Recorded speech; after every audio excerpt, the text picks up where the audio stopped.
디도서 3장 9절에서부터 11절까지 말씀을 우리가 같이 읽었는데, 앞에 보면 1장 10절에 이런 말씀이 있습니다. 미쁜 말씀의 가르침을 그대로 지켜야 하리니 이는 능히 바른 교훈으로 권면하고 거슬려 말하는 자들을 책망하게 하려 함이라. 이런 말씀이 있는데, 이 말씀에 근거해서 다시 훈계하는 내용이 나오는 말씀이 오늘 3장 9절에서부터 11절까지의 내용인데, 이 말씀은 결론부터 내면 거짓 교사들, 무익한 사람이다, 헛된 것만 강조하고 있다. 그러니 그 무익한 것 때문에 시간 낭비하지 말고 피해라. 말썽을 일으키는 사람들은 훈계해라. 그것을 말씀하고 있습니다. 이 말썽을 일으키는 사람들이 대개 보면 그 사람의 인격을 무시하고 낭패하게 만드는 경우들이 많이 있습니다. 그래서 바울 사도는 디도에게 오늘 그렇게 얘기를 합니다. 뭐라고 얘기를 하냐면, 어리석은 변론, 족보 이야기, 분쟁, 율법에 대한 다툼 피해라. 이렇게 얘기를 하는데, 여러분, 이 이야기는 우리 믿음의 사람들이 쓸데없는 것에 매달리는 것을 얘기하는 겁니다.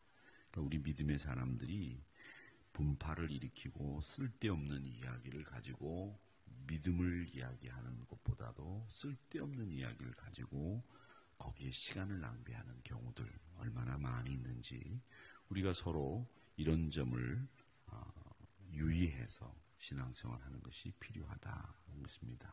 그래서 오늘 여기 보니까 악한 일이라고 하는 말씀이 나오는데, 이 악한 일이 뭐냐면, 이게 이 9절에 나오는 어리석은 변론, 족보 이야기, 분쟁, 또 율법에 대한 다툼, 이게 다 악한 일이라는 겁니다.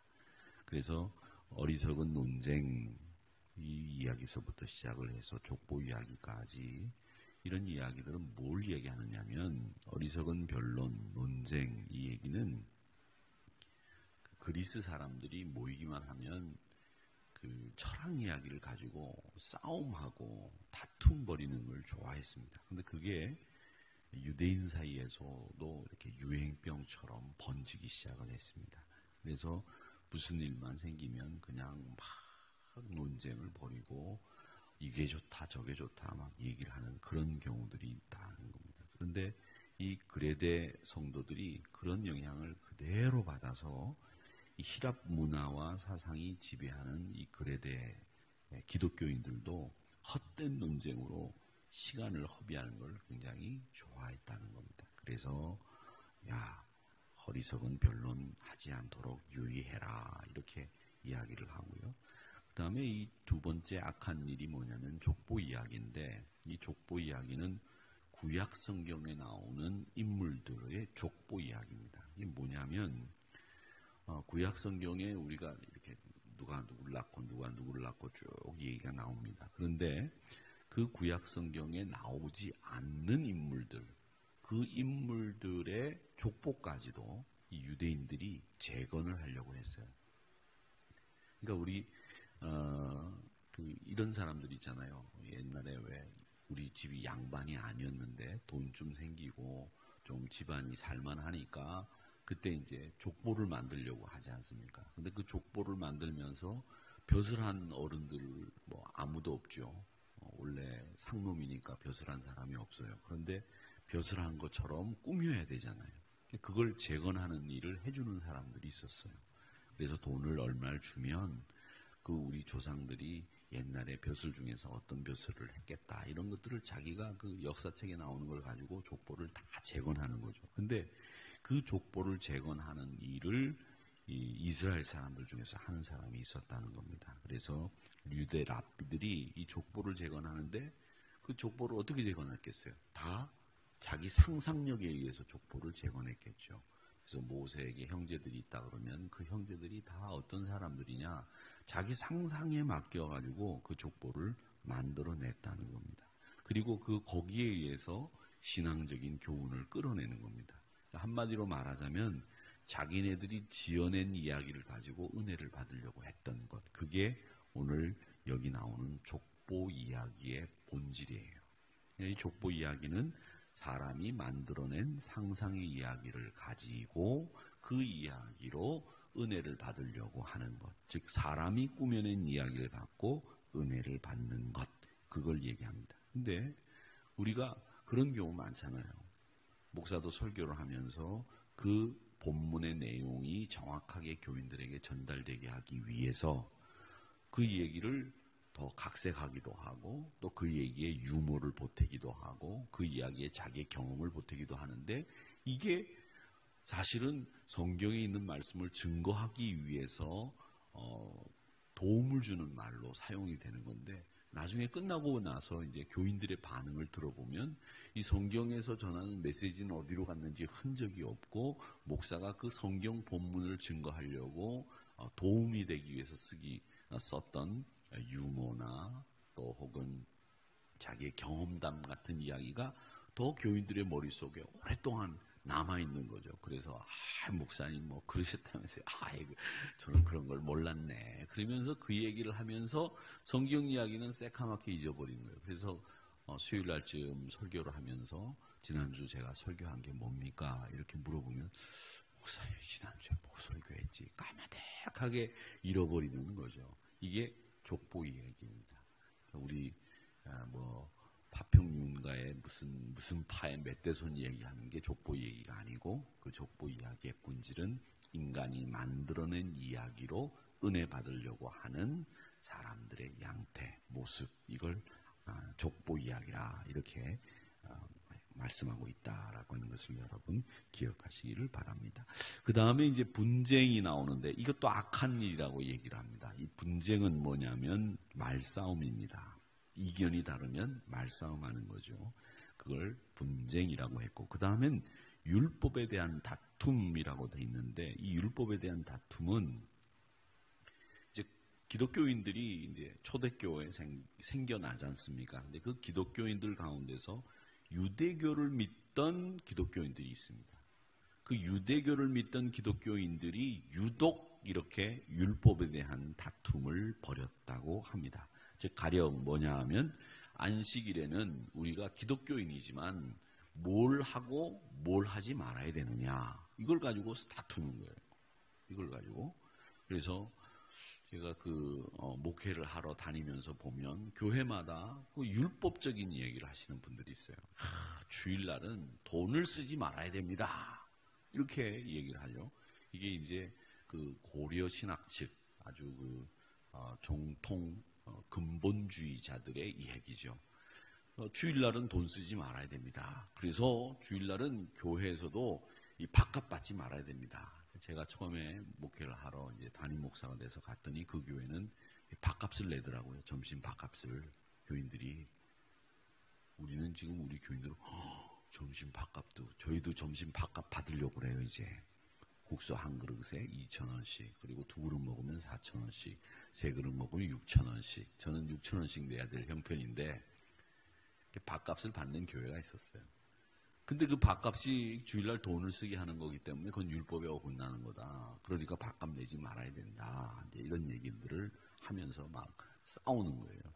근데 그게 율법이 이제 주일날 돈을 쓰지 말아야 된다고 하는 율법이 정확히 명시된 것은 없거든요. 근데 그건 뭘 얘기하느냐면 안식일에 지켜야 될 걸 여러분 다 기준을 정하세요. 기준을 어떻게 기준을 정하느냐?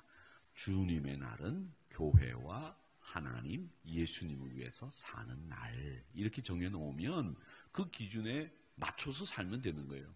내가 그러니까 돈 쓰지 말라라고 하는 그 율법에 딱 매이면 주일날 교회에 올 수 있어요, 없어요? 우리 교인들이 대부분은 교회 못 와요. 왜? 버스비, 택시비를 어떻게 지출하고 또 자동차를 그 기름을 쓰는 것도 돈을 써야 되잖아요. 만약에 교회 오다가 기름이 떨어져서 주유소에 들어가서 기름 넣으려면 돈 써야 돼요, 안 써야 돼요? 써야 되잖아요. 그런데 돈을 쓰지 아이고 주유소 가고 기름 떨어졌네. 아이고 오늘은 교회 가지 말아야 되겠다. 기름 떨어졌으니까 돈 쓰지 말고 거기다 그대로 세워놨다가 월요일날 돈 써야 되니까 월요일날 주유소에 가서 기름 넣고 월요일날 와서 혼자 예배드리고 가면 된다. 이렇게 되잖아요. 물론 극단적인 얘기가 됐지만 여러분, 하나님, 예수님, 교회, 그 교회를 위해서 사는 날이 주의 날이다. 이렇게 생각을 하시고 여러분들이 생활 속에서 적절하게 처신하시면 되는 거예요. 근데 그걸 가지고 뭐 돈을 쓰지 말아야 된다. 그래서 뭐 안 되는 거죠. 우리는 돈을 쓰면 아워 948 같은 경우에도 돈을 쓰면 안 되죠. 커피를 다 어떻게 드려야 돼요? 무료로 드려야 되는 거죠. 그래서 점심 밥값도 무료로 드리자. 그래서 무료로 드리긴 드렸어요.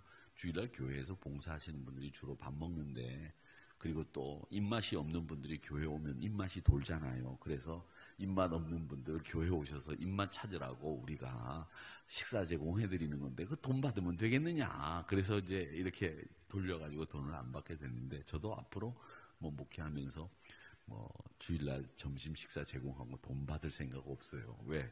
그 주일날 밥 먹는 거는 진짜 우리 교인들이 즐거워하는 일이더라고요. 제가 가끔 한 번씩 내려가서 먹으면 밥 먹으면서 인상 쓰면서 밥 먹는 분들이 한 분도 없어요. 교회 주일날 보면 다들 좋으셔가지고 막 한 그릇 더 먹고 국수도 3그릇씩 먹고 말이죠. 또 뭐 물에다가 타서 먹고 뭐 비벼 먹고 뭐 끓여 먹고 아주 주일날 이 교회 식당은 잔치 분위기잖아요. 그 앞에서 그냥 막 떡 그냥 바자회 해서 돈 내고 그거 사 먹는 거지만 그건 또 바자회 하면서 여전도원들이 선교기금 모으는 거니까 말이죠.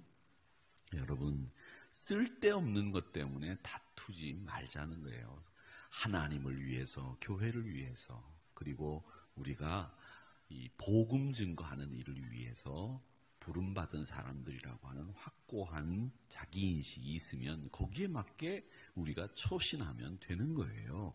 그게 우리가 싸워야 될 일이 아니다라는 겁니다. 그래서 주일날 이 유대인 크리스찬들이 안식일날 만질 수 있는 게 뭐고 만질 수 없는 게 뭐고 먹을 수 있는 게 뭐고 먹을 수 없는 게 뭐냐, 이런 문제를 가지고 계속 논쟁을 벌였다. 그래서 이런 것들이 유익하지 못한 악한 것이기 때문에 여러분, 성서에 관한, 믿음에 관한 이야기만 하지 그 이야기는 하지 말아라.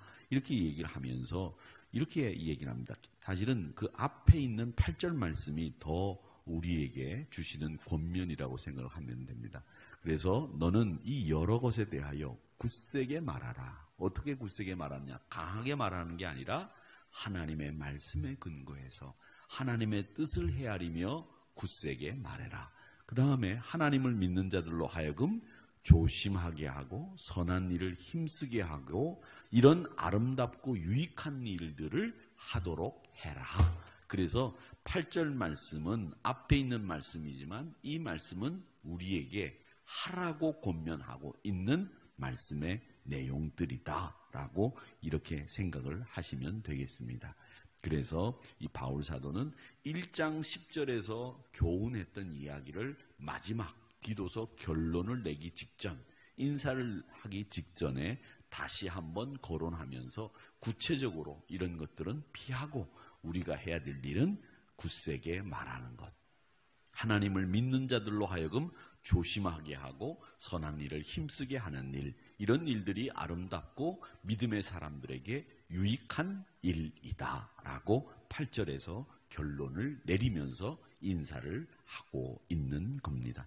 그러기에 우리 사랑하는 성도 여러분, 항상 굳세게 말하고 선한 일 감당하고 또 조심하고 이런 일들을 전념하는 것, 그것이 우리에게 꼭 필요하다는 것 잊지 마시고 항상 선한 일을 감당하시면서 굳세게 복음을 증거하시는 유익함을 도모하는 우리 성도님들이 되시기를 주님의 이름으로 축원합니다.